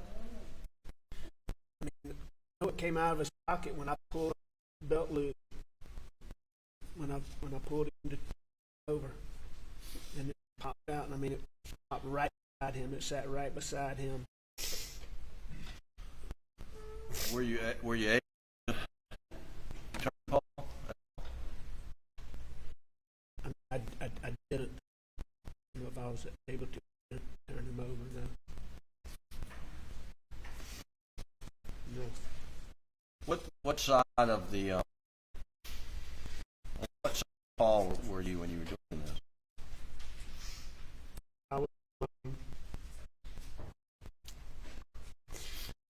I was on the side that was away from.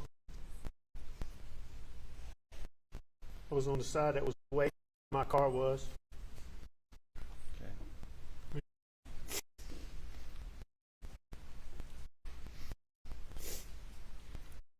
What'd you do with the phone? Back on Pawpaw. You know, the way was pointing upside down, downside anyway. Anything about it. I know his phone popped out. I picked it up and I put it back on. Did you see any messages on Paul's phone? No.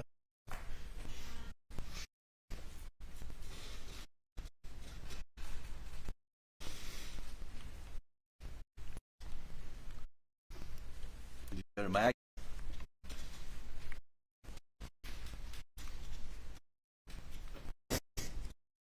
Did you touch her? Yeah. Where did you touch Maggie? I think I touched her down.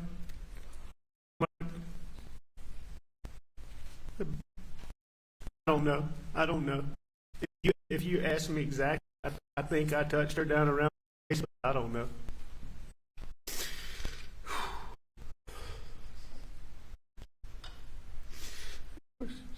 So bad.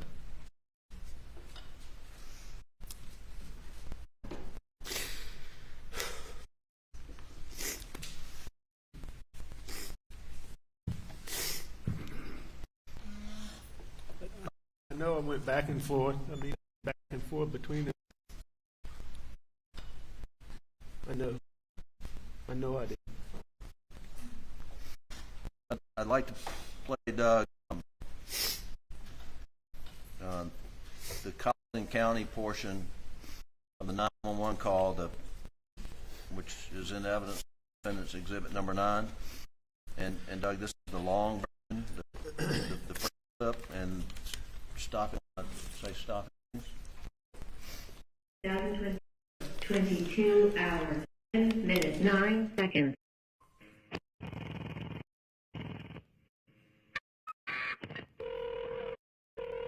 I'm still here. Collin County Communications. Listen, I have an Alex on the line calling from 4147 Murdaugh. that his wife and was shot. Okay. Give me the address again. It's 4147 Murdaugh. Up to it now, it's bad. Okay. How do they? Alan, when you say I've been up to it now and it's bad, what are you referring to? Talking about what I saw, what y'all saw pictures of, and it was bad.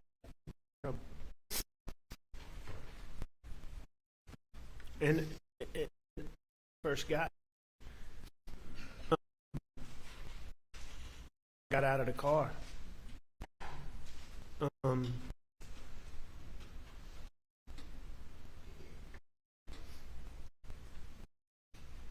And I mean, no, I got out of the car. I knew.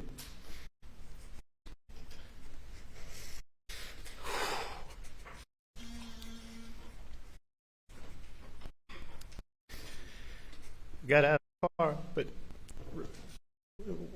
right at first, I don't think I went all the way to them. I think I ran back and that's when I called 911. And so I called 911, and while I was doing that, then is when I went to Paul, and so that's what I think I'm talking about. Keep going, please. Oh no, hell no. Do it now, it's bad. Okay.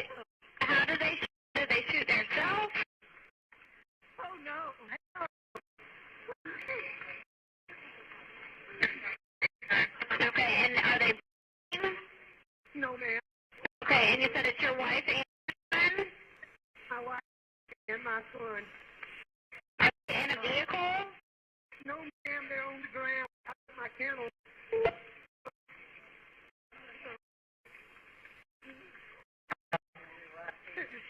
Okay. And did you see anyone? He shot in the head, and he's really bad.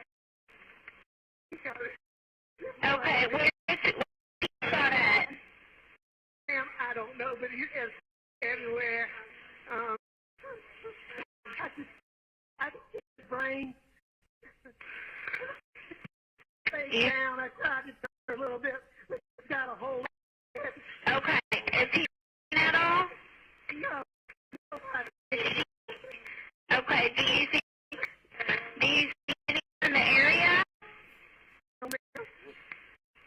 Is there any guns near them at all?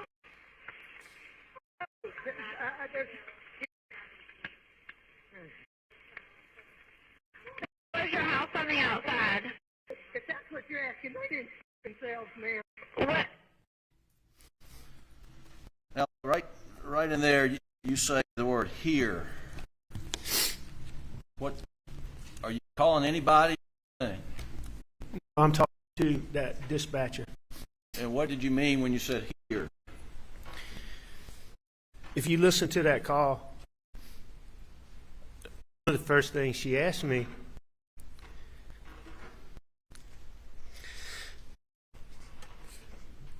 was, did they shoot themselves? And I knew there's no way. I mean, I knew they didn't shoot themselves. There wasn't a gun. They didn't shoot themselves. And she'd asked me that. And then she asked me another question, something about that. And you hear me say, and then you hear, I'm telling her here, and then I say something, and then you hear me say, if that's what you're asking, I'm letting her know they didn't shoot themselves. I'm saying here, and I give her an explanation which you can't hear on that phone, but it's obvious to me what I'm doing, and I say, if that's what you're asking. So, like David Owens asked me on August 11th, did I call a dog, or was I talking to somebody? There was no dog that was out, and there was nobody. Well, let's talk about it. Well, when you got there and you saw Mac Paul, where were the dogs? The dogs were in the kennel. Dogs were in the kennel wherever they were when law enforcement got there. And you've seen pictures, and they called Dale to the stand and talk about the hose roll. Did you roll the hose up? No. Did you do anything down there when you got there other than call 911 and attend to Maggie and Paul? So I do know that I found a flashlight, found a gun. Other than those things, no, I didn't do it. I didn't do anything. I didn't do anything with hose, anything with any dogs. Was there anybody with you? No. All right, one, please.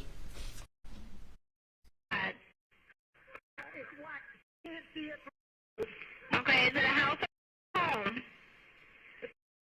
Okay, and what is your name? My name is Murdaugh. Okay, did you say anything? Did you come home and find out? And gone.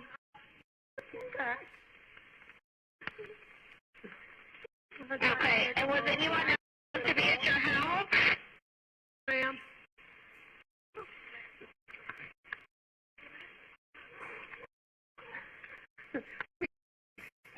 Did somebody else see you?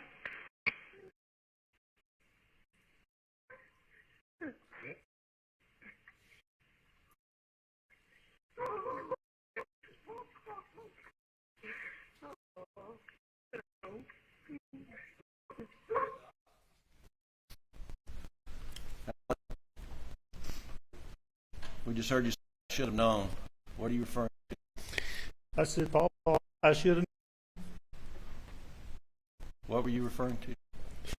referred to Paul got so many threats.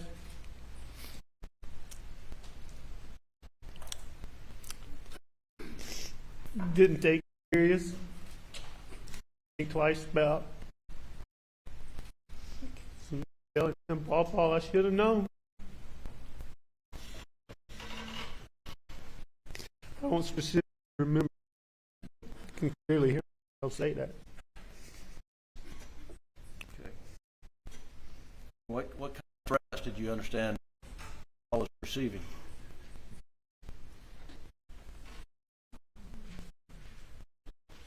I mean, Paul got the most vile threats. I mean, the stuff that was on social media was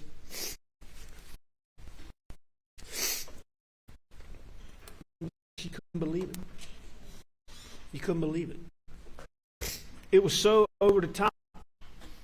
Truthfully, we didn't think anything about it. I mean, it was just so crazy. You just, I mean, people talking about what he was going to get and how they were going to do this and him, and I mean, it's stuff really. I mean, we disregarded it because it's so over the top. Thought it was over the top. Keep going, please, Doug.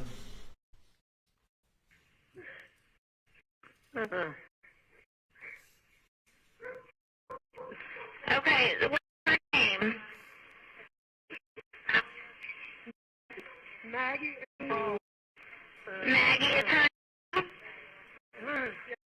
Okay. When's the last time you talked to me? Hour and a half ago, probably 2 hours ago. What?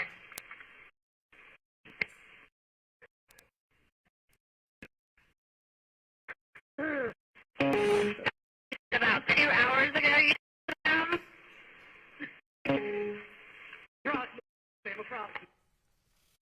So, Alan, you were asked the last time you saw them, and you said hour and a half to 2 hours ago, and she followed up 2 hours ago. You just heard that? I did. I said approximately. A question.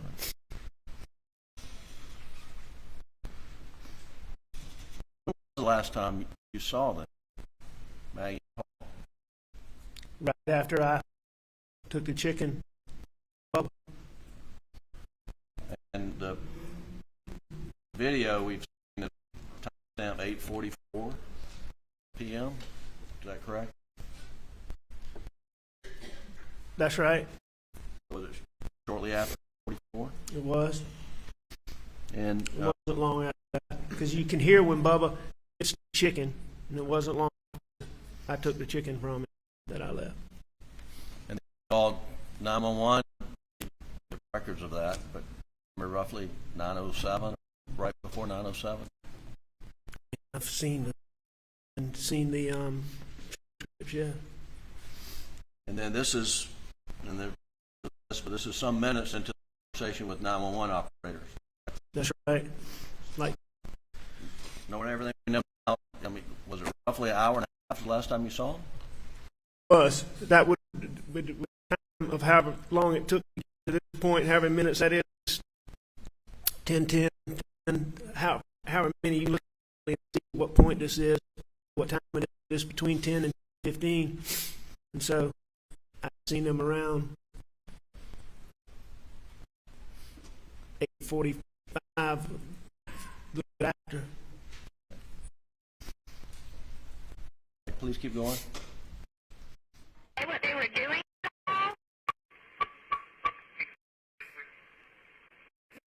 Tour in person. To her in person? And please, hurry. We're getting somebody out there too. Asking you these questions, don't slow down, okay? And you sure they're not?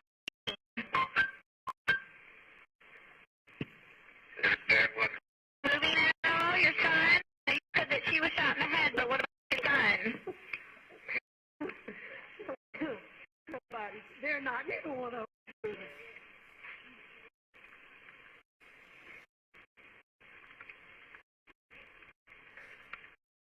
What is your telephone number? 942-27. To my house. Just get a gun just in case.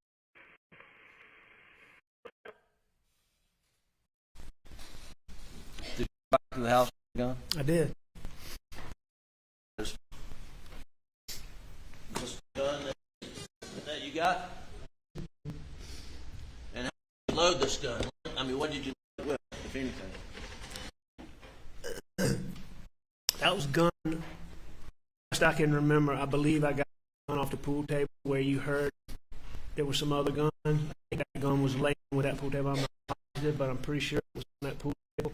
That would have been the first I came to. I know I was grabbing the first gun I could get. Grabbed the handles out of the that I could get hands on. I know the gun had a shell in it that I loaded, and I know I had a few shells. So Have you seen in this case where there was a 16 shell put in that gun? I've seen in the record, I've seen and heard in the testimony a 16 gauge shell in the gun. Is that a 16 gauge shotgun? It's not a 16 gun. Why did you put a 16 gauge shell in it? I didn't realize what I was doing. I know you can't put a 16 shell in a 12 gauge gun and not. I mean, my whole life, I know you can't do that. That's not a mistake I would have made. That's not a mistake I'd have made under any circumstances. And that, Why did you go back to the house and get a gun? I just didn't know. I didn't know. I mean,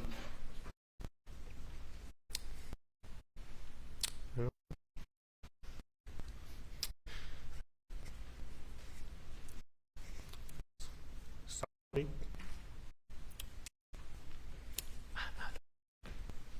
I mean, it's just, I didn't know if somebody was still out there. I don't know. I guess I didn't know.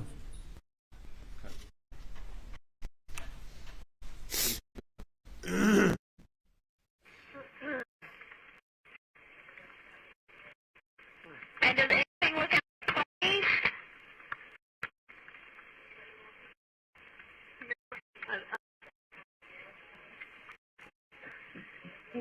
Not particularly, really, no ma'am. Okay.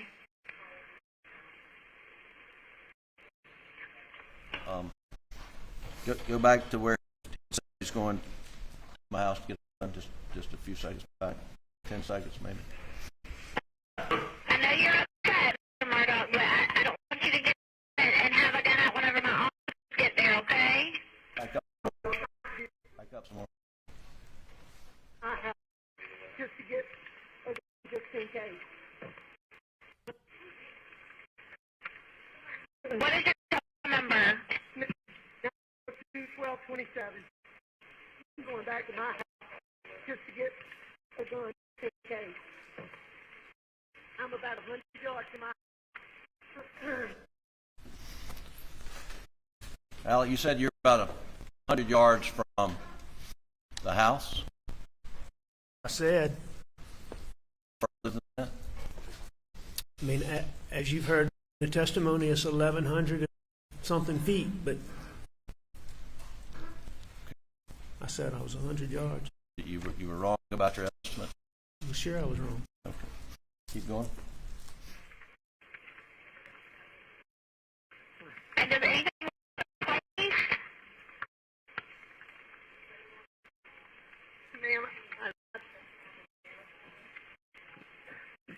Ma'am, not particularly, really. Okay.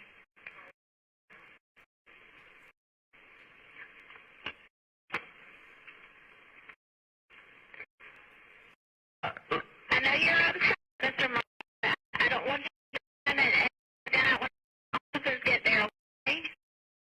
Do not do that. Being threatened by my folks that have been threatened for months and months. Been hit several times and finally quit. Do you know who was hitting your son? It's too many people. For the phone.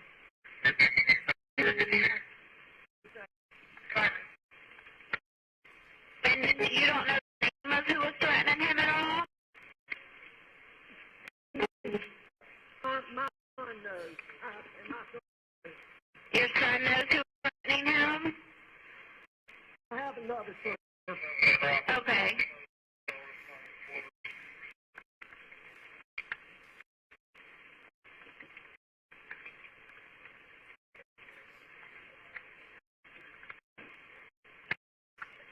All right, I'm going down there.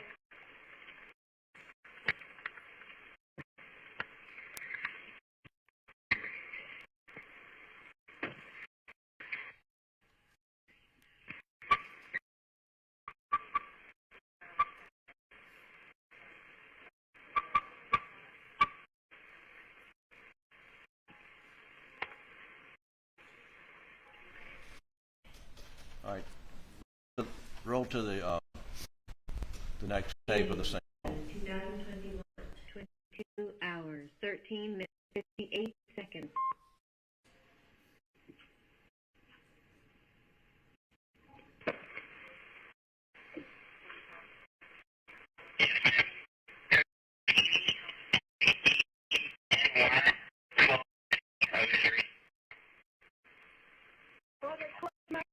Yeah, they've out with you ever since you got on with me. I have multiple people coming there to you.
trying to get to see if they were. Not, that second clip starts at 2:13, 10:13, 58, and you're asked, don't touch them. Had you touched them by then? Yes, And that way you told the 911 operator. it is. And can you say exactly during the minutes when you actually touched? I know I touched Maggie.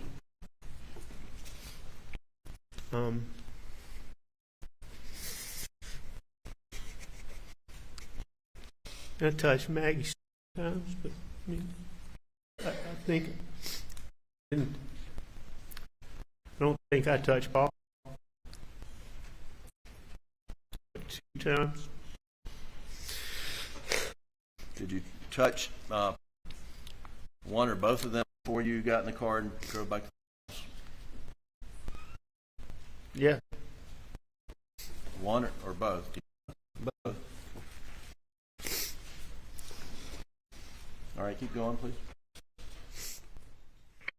Okay. Well, I just want you to move anything just in case they can get any kind of evidence, okay?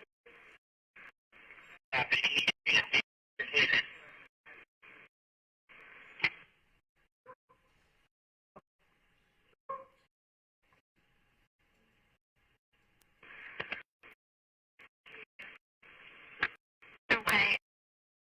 Son, I know you had been threatened. Did your son report this at all? Ma'am. He did. You informed the 911 operator that Paul made reports of the arrests. What are you referring to? I mean, I just know that it is reported. I don't know that. I mean, I don't believe like formal police reports or that type of thing. But I mean, it reported, and I mean, it was well known. Okay. So were you saying he had filed some official report and you said yes? I've never thought there was a police report or some formal report like that. No. Do you know whether or not he made some report at campus? I know he did. I mean, I know that there was a time when he went to come with I can't remember the woman's name now.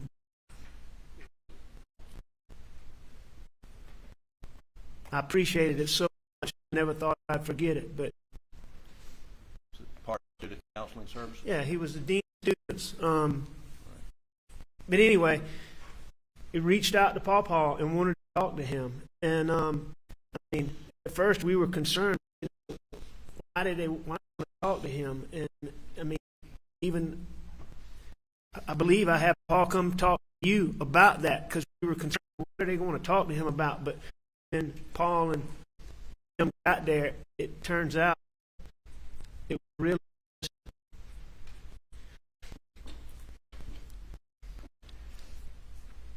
I mean, they were wanting to make sure he was,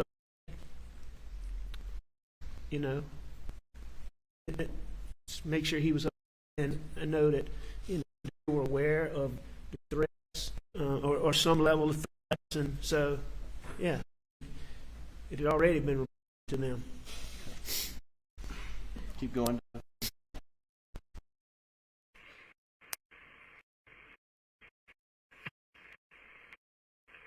And what's your son's name? Paul.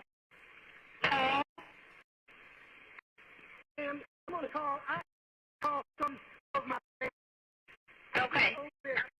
Well, do me a favor. Whenever you see the officer, because they're all coming to you, put your gun in your vehicle for me. Absolutely. Okay. But we have them coming. I'm going to flash it on your vehicle so they can see you, okay?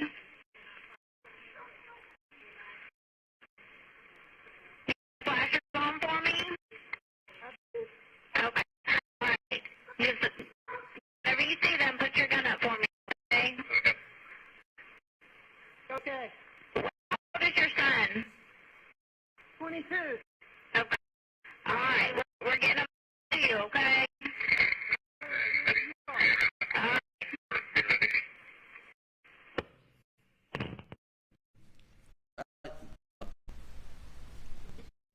did you call family?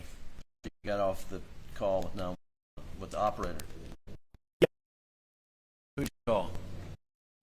I know I called my brother Randy. I know I called my brother John, and I know I tried to call. Roro's not, but I called Randy and John. And I called Randy and John. And then you just mentioned Roro. You mean Roro. We called him Roro. Called him Roro. why did you try to call? I mean, Rogan's house was, I don't know, as the crow flies, 2.5 miles, 3 miles. Rogan was like family. Did you think he was a close person? Yeah, I just wanted somebody. I wanted somebody to be out there. Had you seen Rogan's name on Paul's phone in any way that night? No.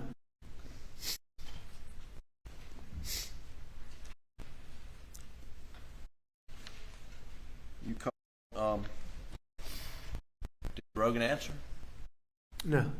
Did you try him multiple times? Looking at these records, I believe that I did, but I believe some of those are like the FaceTime calls that are to Rogan. I mean, I'm trying to call. I don't believe that was me actually. I didn't FaceTime people. So I either me trying to call him, hitting FaceTime, or that's me hitting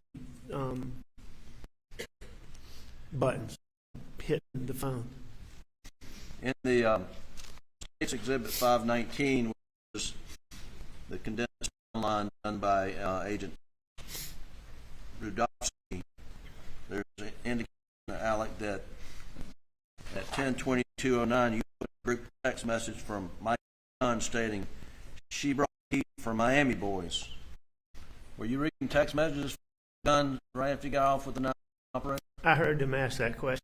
I can promise you I wasn't reading any text messages.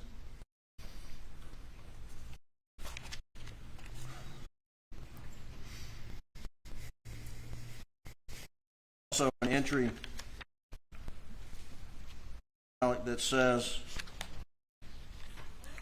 at 4:40 p.m. that you did a Google search or Safari search for Whaley's at Edisto while your wife and son are laying dead on the ground. Did you do that? Whaley's is a restaurant that we ate at.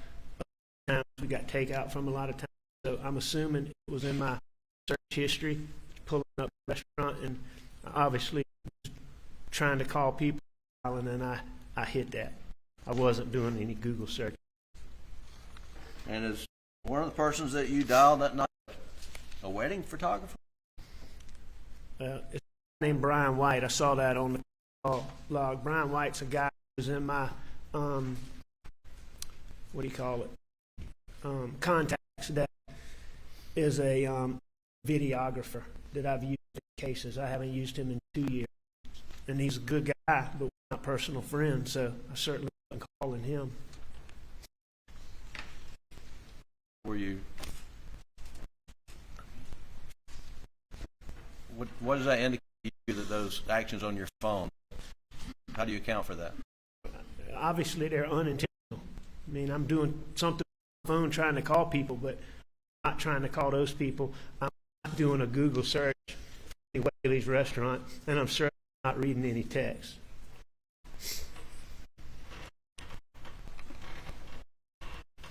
I want to ask you. Ladies and gentlemen, we're going to have to go for a break for about 10 minutes. Not discuss the case. Stay put, Mr. Murdaugh.